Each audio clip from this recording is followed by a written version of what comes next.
Bom, boa tarde a todos.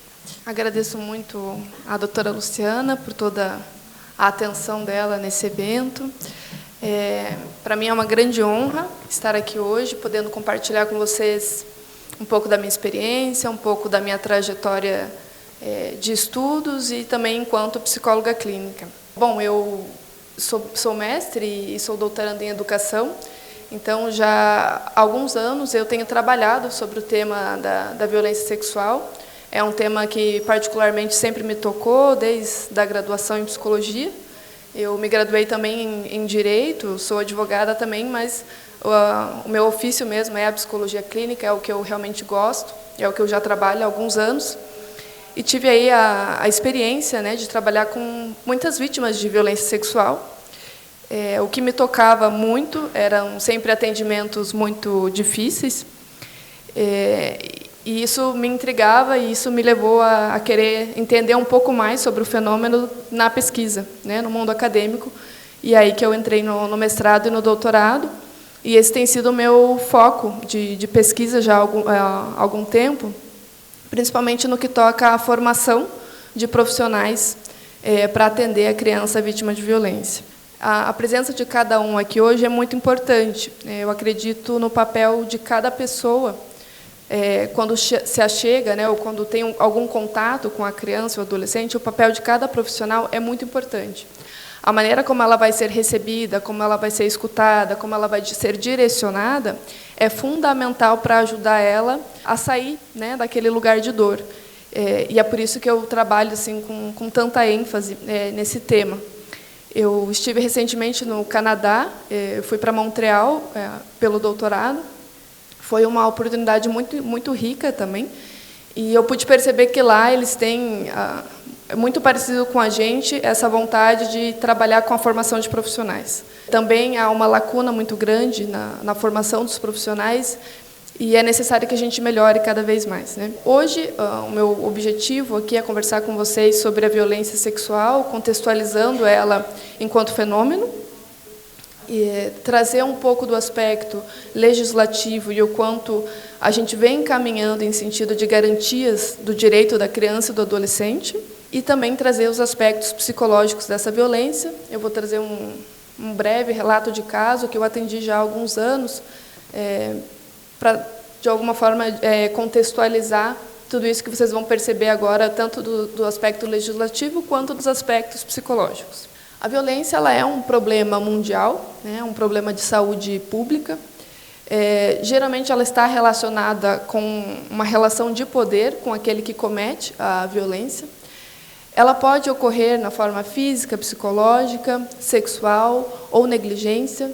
Ela resulta em um dano potencial ao pleno desenvolvimento da criança e do adolescente. Também sendo caracterizada todas essas categorias de violência como maus tratos à criança e ao adolescente. Alguns dados, né, estima-se pela Organização Mundial da Saúde que 1 bilhão de crianças e adolescentes entre 2 e 17 anos tenham sofrido algum tipo de violência em 2021. Apesar dos esforços e políticas que têm sido feitas de saúde pública, prevenção, identificação, em resposta à violência, essas iniciativas ainda são insuficientes, né? A gente escuta sempre na mídia, ou a gente vê nas redes sociais, seja na pesquisa, seja nas notificações, a gente sabe que os índices ainda são alarmantes.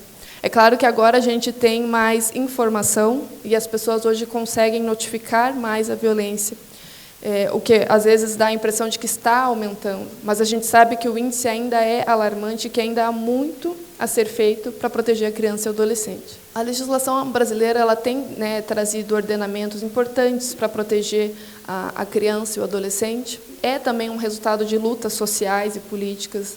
A criança ser vista enquanto um sujeito de direitos é uma construção que a gente tem no Brasil. No artigo 227, né, da Constituição Federal, a gente tem que é dever da sociedade, da família e do Estado trazer a proteção, garantir a educação, o lazer, moradia, de forma que as crianças sejam protegidas de negligência, discriminação, violência e exploração sexual. Nós temos o Estatuto da Criança e do Adolescente, de 1990, que também vem nessa direção de olhar a criança enquanto um sujeito que precisa ser protegido e que ela possa ser prioridade, né, no que tange à proteção, ao socorro diante de uma violência. O artigo 101, o inciso 5, ele é um artigo importante também, que ele fala, né, que quando há uma violação de direito da criança ou adolescente, cabe à autoridade competente requerer o tratamento médico, psicológico, psiquiátrico. E aí, por isso que eu digo que é tão importante que os profissionais como um todo, seja da saúde, da educação, da justiça, eles possam estar preparados para conseguir olhar a criança enquanto esse sujeito que precisa ser protegido. E por isso que essa formação de profissionais ela é importante, né? Uma formação da nossa rede de proteção como um todo. A Lei 13.010 de 2014, a lei também conhecida, né, como a Lei do Menino Bernardo, ela é importante também no sentido de poder olhar, de poder trabalhar com a educação da criança sem maus tratos. Ela tem um olhar orientador e pedagógico. Então, ela é uma lei importante, vem trazer um marco importante para a nossa legislação. A Lei 13.431 de 2017, ela é muito importante, porque ela estabelece o sistema de garantias da vítima ou testemunha de violência sexual. E por que ela é muito importante? Porque ela define, ela regulamenta 3 modos, né, de escuta da criança e do adolescente. E essa lei ela vem sendo construída depois de também muitos embates e políticas públicas necessárias para a gente proteger o relato da criança. Aqui eu acredito que tenham profissionais, né, que já trabalham na rede e sabem muitas vezes da dificuldade de escutar o relato da criança ou quanto ela pode ser exposta se ela não for escutada de uma maneira adequada, ou se for feita uma pergunta inadequada para essa criança, o quanto isso pode gerar nela um novo sofrimento. Então, essa lei ela é bem importante para trazer essa regulamentação. Além disso, essa lei ela menciona a revitimização, que é quando uma criança que já foi vítima, ela passa a ser vítima novamente pelo agir inadequado de um profissional. Ou, por exemplo, submeter a criança a repetir o seu relato sobre a violência sexual que ela sofreu várias vezes. Isso gera um sofrimento, porque o falar sobre o ocorrido para a criança nunca é algo simples, né? Para ela conseguir falar ou conseguir relatar, já é algo muito difícil. E ela ter que repetir esse relato, a gente coloca ela de novo numa situação de sofrimento. E ela tem que repetir para outra pessoa. É muito comum que a criança acabe revelando a violência para alguém que ela tem confiança. Então, expor ela para outros profissionais, a gente gera o que se chama, né, o que a literatura aponta como a revitimização. E a violência institucional, que também está definida nessa lei de 2017, é quando um órgão, né, que deveria proteger, infelizmente, não protege, age de uma forma inadequada com essa criança. Então, a gente chama de violência institucional. Isso é um tema bem debatido ali no Quebec, onde eu estava agora, e alguns autores chamam como vitimização secundária. Então, essa questão da gente proteger a criança, proteger o relato da vítima, é algo que cada vez mais tem sido falado. Isso tem sido muito estudado também na vitimologia, que é a gente entender a vítima, né? Entender as necessidades da vítima.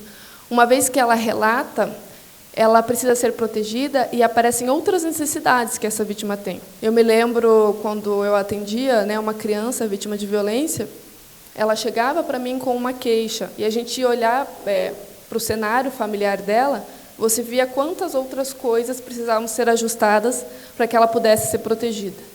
Então, não era só incluí-la num atendimento psicoterapêutico, era fazer muitas coisas dentro daquela família para que ela pudesse voltar a ter uma vida, voltar ou começar a ter, né, uma vida mais protegida, uma vida mais saudável. Ali, o que passou ali atrás era a lei do menino Henri Borel, que também é uma lei importante, de 2022, porque ela também fala sobre a retirada do agressor, da vítima. E, de novo, assim, eu vejo que a lei avança, mas a gente sabe que ainda há muitas lacunas. Por exemplo, eu me lembro de uma criança, né, que falava assim, eu falei do ocorrido, mas agora eu me sinto culpada porque o meu pai, por exemplo, que era o pai que tinha abusado, foi preso, ou porque agora o meu pai, que era o provedor da casa, não está mais. Então, a partir do relato da vítima, da criança, aparecem muitas outras coisas que a gente, enquanto profissionais ou enquanto rede de proteção, vai precisar olhar. Então, não é simplesmente ela conseguir relatar, né? Mas, a partir disso, como que a gente vai cuidar dessa criança ou dessa família? A violência sexual, enquanto definição, né, ela é qualquer conduta que constrange a criança ou adolescente a participar ou presenciar atos de natureza sexual, incluindo conjunção carnal ou outros atos libidinosos, como beijo, toque. Essa lei de 2017, que eu mencionei um pouco atrás, ela traz essa definição e ela também traz a definição do abuso sexual, com uma especificidade, como qualquer ação que utilize a criança ou adolescente para fins sexuais, podendo envolver contato físico ou ocorrer virtualmente, com o objetivo de satisfazer o agressor ou terceiros. Até é interessante comentar, enquanto definição, existem muitos autores que não entendem adequado o termo abuso sexual, porque entende que, se a gente fala de abuso, é como se algo da ordem do sexual fosse permitido, e aí o abuso não pode.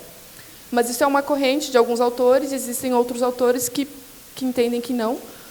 Eu gosto de usar o termo violência sexual contra criança ou adolescente, eu acho mais adequado, mas a lei de 2017 ela usa o termo abuso sexual e ele é um termo também bastante utilizado. A violência sexual contra criança e adolescente ela pode ocorrer, então, né, como eu mencionei um pouco atrás, através de práticas eróticas, um assédio verbal, um exibicionismo, voyeurismo, toques, carinhas com cunho sexual, sexo oral, penetração de objetos. O agressor pode agir de uma forma mais violenta, ou ele também pode agir por meio de uma ameaça ou de uma indução. Alguns estudos apontam que a maioria dos abusos não deixam marcas físicas, né, porque justamente o agressor ele trabalha no intuito de induzir, de ameaçar, de toques, o que faz a violência sexual algo muito cruel, porque ele vai ganhando a confiança da vítima, né? Não é algo... Às vezes a gente acompanha crianças que sofreram abuso por 5 anos. E, às vezes, tem gente que não entende do fenômeno e fala, mas como é que ela ficou 5 anos nisso, né?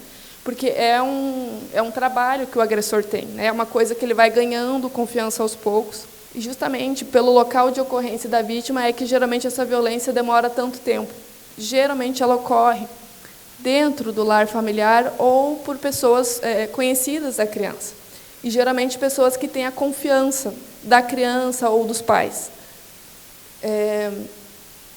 Por isso é tão difícil. Eu me lembro de uma adolescente que eu atendi uma época, e ela me disse assim, eu descobri que o que eu sofria do meu pai era abuso na escola, porque ele me dizia que aquilo era carinho de pai. Então, aí, é muito importante a gente pensar na educação sexual das crianças, né, que elas precisam saber o que é um abuso, o que é o adequado, o que não é o adequado, e, por isso, essa violência ela se perpetua por tanto tempo justamente por esse laço de confiança. Ou também a criança até se sente incomodada, não quer, mas há uma ameaça do agressor. Então, se você falar, eu vou matar sua mãe, né? Já ouvi de algumas vítimas. Ou, se você falar, eu vou ser preso, é isso que você quer? Né? Então, colocando na criança a culpa pelo ocorrido. Aqui eu trouxe alguns dados, né, de 2023, do Disque Direitos Humanos, o Disque 100. No primeiro semestre de 2023, tivemos mais de 17 mil violações sexuais contra crianças e adolescentes, sendo a casa da vítima o local onde mais ocorreram essas violências. E aí fica aquela questão, né? O local que deveria ser de proteção não é. Então, para onde essa criança vai? Aonde ela vai pedir o socorro, né? Um outro aspecto que corrobora para que aconteça a violência sexual são as faltas de condições adequadas para o desenvolvimento saudável da criança. Então, se ela não tem, né, uma condição adequada de moradia, alimentação, proteção contra o acesso a drogas e álcool, abre-se o espaço para que se perpetue traumas como violência sexual, física, psicológica, negligência e a violência doméstica. Então, é importante a gente pensar que, muitas vezes, quando acontece uma violência sexual, acontecem outras formas de violência também. Ou, se aconteceu a violência sexual, eu costumo dizer que ela é só a ponta do iceberg. Se você olhar para aquele núcleo familiar e para a extensão, né, não só a família, mas a extensão, o bairro, enfim, todas as condições que aquela criança cresceu, você vai achar muitos mais elementos que corroboram para a violência sexual. até mesmo muitas vezes condições sociais, né, financeiras, desemprego. Então, são condições que favorecem a ocorrência de violência. Não estou dizendo que é sempre, né, que pode ser que a violência sexual venha talvez de uma forma isolada, mas é muito comum que existam outros tipos de violência. Sobre os aspectos, né, psicológicos dessa violência e o impacto do abuso. Como que a gente pode perceber ou pensar no impacto do abuso para a criança? Isso vai depender de alguns fatores. Então, se ela tinha um vínculo familiar com essa pessoa, pode ser que o impacto seja maior. Se teve outras violências, então, eu me lembro de uma criança que eu atendi, que ela veio pela violência sexual que o tio descobriu que o padrasto fazia com ela.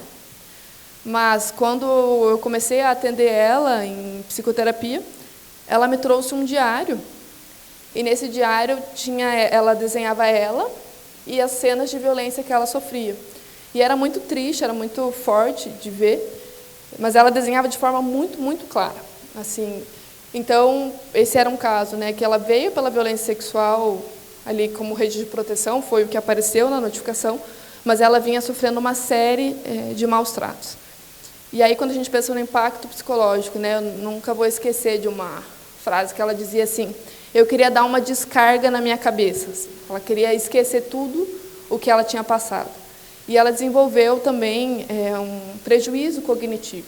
Na escola, ela não conseguia aprender, ela não conseguia a ler, a escrever. Ela foi reintegrada para uma outra família, na época, e também aconteciam outras situações nessa outra família. Então, é algo que eu vejo, né, que o papel da rede ele é tão importante que não é só na hora que a gente sinaliza ou retira a criança do lar. É todo um acompanhamento que ela precisa continuar a ter, né, para ela continuar a ser protegida. Um outro aspecto também é o estágio de desenvolvimento da criança. Então, quanto mais tenra a idade, né, estudos apontam que é pior, porque a criança vai sentir aquilo de uma forma mais grave. Não estou generalizando, cada caso é um caso, né? O apoio que a vítima recebeu é fundamental. Então, se ela foi bem acolhida, se ela foi protegida logo, melhor ela pode vir a ficar, né? Quanto antes ela pode melhorar. E também um outro aspecto bem importante, e até isso alguns estudos lá em Montreal apontavam também, muitas crianças sentem uma necessidade de depor para o juiz, né, de testemunhar o que elas viveram, como um sinal de alguém está vendo a minha dor, estão validando o que eu passei, estão enxergando o que eu passei, e a punição do agressor traz para ela esse senso de justiça, de eu posso seguir, né? Não estou generalizando também, porque tem alguns estudos que apontam que as vítimas não querem, algumas crianças preferem não depor, não falar em audiência, mas é importante a gente ver também por esse lado de validação, né? E isso em qualquer violência, né? A pessoa que sofre uma violência, ela precisa se sentir validada, né? Que o que ela sofreu foi de fato uma violência, ela precisa ser enxergada, né, pela sociedade, para que ela possa seguir. E aqui, como eu mencionei, como é por pequenos toques, isso promove uma confusão na criança, né? Então, eu não sei se era abuso, ou se ele só estava brincando, ou se era só cócegas. Por isso que torna a violência sexual tão delicada, e por isso que a gente precisa cada vez mais trazer informação para a criança e para o adolescente, do toque bom, o toque ruim, o que é certo e o que não é certo. Como consequências da violência, né? O transtorno de estresse pós-traumático, prejuízo nas relações. É muito comum que crianças ou adolescentes que sofram esse tipo de violência não consigam confiar em outras pessoas, porque geralmente houve o rompimento de um laço de confiança. Acontece talvez na adolescência ou até em relações quando a pessoa é adulta, ela acaba tolerando muito mais relações violentas, porque ela aprendeu assim, ela aprendeu com a violência, né? Ou ela entendeu que o amor está ali envolvido com a violência. Por exemplo, era o meu pai, mas ele me amava, mas ele me batia, ele me amava, ou ele me agredia. Então, é comum que que se desenvolvam relações assim, mais perigosas, né? Apatia emocional, pesadelos, sustos repentinos, revivência do trauma são aspectos comuns. Ter mais propensão a ter alguns transtornos mentais também. E algo que eu sempre digo é que há uma interrupção do ciclo natural de desenvolvimento da criança. Então, ela estaria ali aprendendo de pouco a pouco o seu corpo, o prazer, a sexualidade, e ela tem tudo isso de uma forma bagunçada. Então, de repente, lá nos 5 anos de idade, ela vive isso de uma forma que ela não está pronta para viver. Então, isso traz um prejuízo muito grande, né, ali no desenvolvimento saudável dela, da sexualidade dela. Cada indivíduo vai reagir de uma forma à violência. Então, existem crianças que vão se calar, que não vão falar disso, e que vai ser um adulto de 40 anos e resolve procurar a terapia porque está com uma queixa tal. E, ao longo das sessões, ele relata: não, eu sofri um abuso na infância, é comum isso acontecer. Existem outras pessoas que vão agir de outra forma. Até mesmo, como eu mencionei, depende de como foi a violência, quem foi que fez, por quanto tempo durou essa violência. Esse autor Kolk, ele tem um livro, O Corpo Guarda as Marcas, um livro muito interessante. Ele trabalha de uma forma bem aprofundada sobre como é a vivência, né, de uma pessoa que sofreu uma violência sexual. E ele fala muito sobre o trauma. E ele aponta, né, que o cérebro da pessoa que sofreu um trauma na infância, ele vai reagir de um modo diferente, como se a situação das suas respostas ao perigo e ameaça ainda fossem presentes. É como se o perigo estivesse ali ao lado dele o tempo todo. Então, essa pessoa passa a estar sempre hipervigilante, sempre desconfiada que vai acontecer alguma coisa. O modo como os primeiros cuidadores agem moldam a forma como o cérebro percebe a realidade, sendo que estes ensinarão, né, esses cuidadores vão ensinar o que é seguro e o que é perigoso, como com quem se pode contar para ter as suas necessidades atendidas. Então, por isso é tão importante essa primeira infância e com quem essa criança está. E por isso é tão grave quando acontece uma violência, né, contra a criança ou adolescente logo nos primeiros anos de vida. Algo que a gente percebe enquanto profissional, nem sempre vai haver uma validação do relato da vítima. E muitas vezes, seja por um profissional ou muitas vezes pela própria família. Há muitos casos em que, por exemplo, a mãe não vai conseguir ser protetiva, ou por vários motivos, né? E a gente tem que sempre tomar cuidado para não generalizar, porque, por exemplo, acontece muito da mãe já ter sofrido abuso e a filha sofre abuso, né? Que a gente chama de violência que vai passando de geração em geração. Infelizmente, acontece bastante. Então, essa mãe não aprendeu nem a proteger, a cuidar dela, ou não teve essa proteção com ela mesma. É difícil que talvez ela consiga desenvolver esse cuidado com a filha. Não estou generalizando, porque existe também justamente o contrário. Mães que sofreram, por exemplo, a violência, e elas têm com a criança uma super proteção, né, para evitar que isso aconteça. Alguns fatores, né, esse estudo ele é interessante também, de 2009, que ele aponta alguns fatores que podem contribuir para que a mãe não tenha uma atitude protetiva, por exemplo. O abuso na infância, a submissão ou uma dependência financeira do agressor, uma vulnerabilidade social, sentimento de vergonha, medo, insegurança, ameaças, né? Muitas vezes o agressor ele é violento com toda a família. Então, existem vários fatores que podem contribuir aí para essa falta de proteção, né? Eu falo aqui da mãe, mas pode ser qualquer outro cuidador. As estatísticas apontam, né, que a maioria dos agressores são pais, tios, padrastos, mas também aponta que há mulheres que também cometem a violência. Então, é importante a gente, né, levantar um pouco mais disso. Eu acredito que as minhas colegas também vão trazer um pouco mais sobre a notificação, então não vou me atentar muito a isso. Esse caso é um caso que eu mudei, é claro, algumas informações, atendi há alguns anos atrás, mas ele é um caso que retrata um pouco disso tudo que eu falei, de uma forma... Ele traz um contexto, né, de tudo isso que eu falei. Então, esse é o caso da Joana, uma mulher de 32 anos, e veio para a terapia por queixa de depressão. Ela não tinha vontade de fazer as coisas, ela se sentia sempre muito cansada, muito desanimada, e aí, ao longo das sessões, ela relatou, né, o que tinha acontecido com ela. E esse é um caso que ele retrata as múltiplas violências. Então, ela falou da violência sexual, e, ao longo das sessões, ela foi percebendo todas as outras violências que ela também tinha sofrido, mas que ela não tinha nem noção, né, que também eram violências. Então, ela perdeu o pai de uma forma muito violenta, quando ela era muito pequena. Ela viu o pai na rua, morto. Então, aquilo marcou muito ela. E a mãe tem um novo parceiro, e a mãe, pelas dificuldades financeiras, teve que ir trabalhar, e ela ficava em casa, né? A filha ficava em casa. E esse padrasto começou a abusar dela. E ele usava disso que eu falei um pouco ali atrás, da barganha. Então, ele falava assim, se você deixar eu encostar em você, eu vou te dar dinheiro para você comer lanche na escola. Se você deixar isso... né? Então, ele fazia sempre esses jogos com ela, para ir sempre ganhando, né, o silêncio dela, a confiança dela. Depois de um tempo, ela conseguiu falar para a mãe não acreditou na época.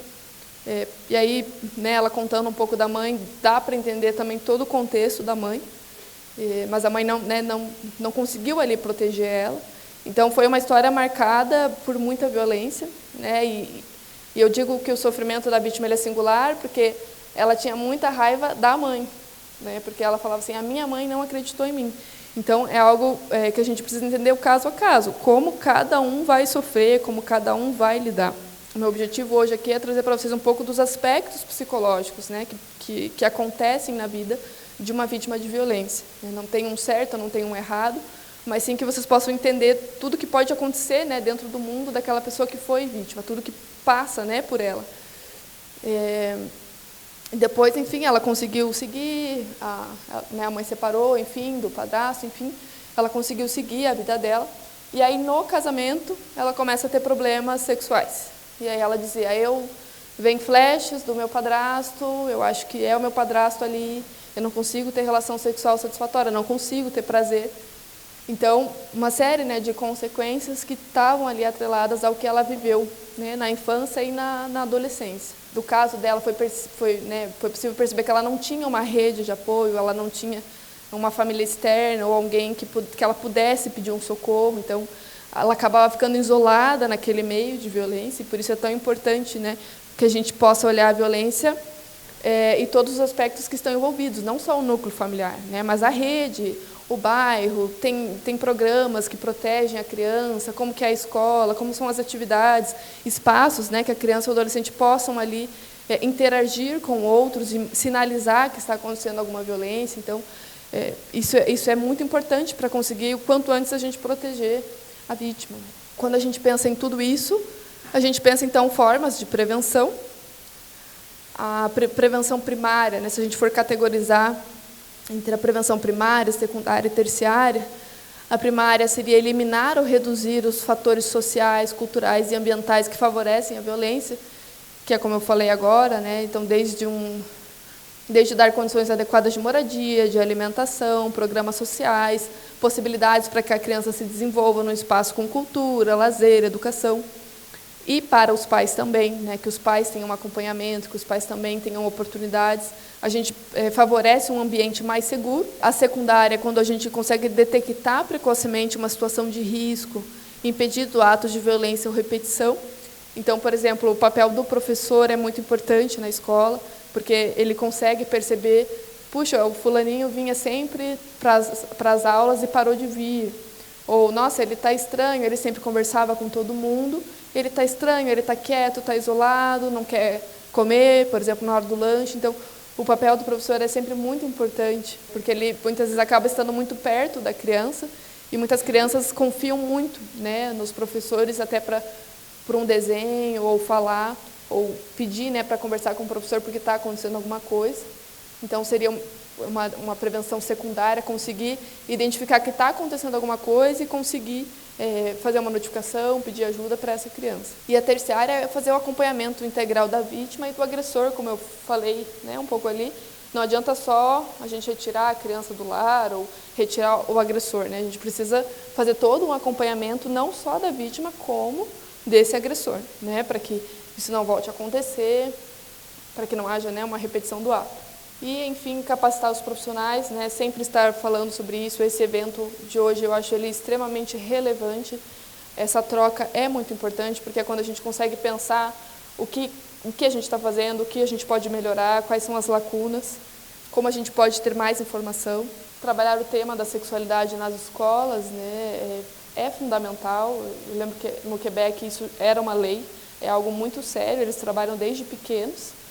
com as crianças e nas universidades também isso é muito falado, seja a prevenção de qualquer outro tipo de violência, violência contra a mulher, violência sexual. Então a gente precisa, né, fomentar isso cada vez mais, trazer as informações para a criança e para o adolescente, ensinar a criança sobre o limite do seu corpo, para que ela possa conhecer o seu corpo e saber o que ela pode tolerar, o que é de fato um carinho ou o que não é um carinho, o que é uma violência.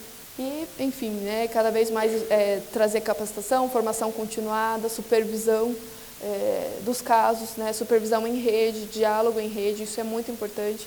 Muitas vezes a própria rede de proteção não tem uma comunicação eficaz, né, acontece algo em um órgão, o outro não sabe, vai perguntar de novo ou vai expor a vítima novamente a uma situação de relatar. Então, é importante que a gente possa trabalhar de forma mais contínua, né, entre os próprios órgãos ali da rede de proteção. É isso, eu agradeço muito a oportunidade.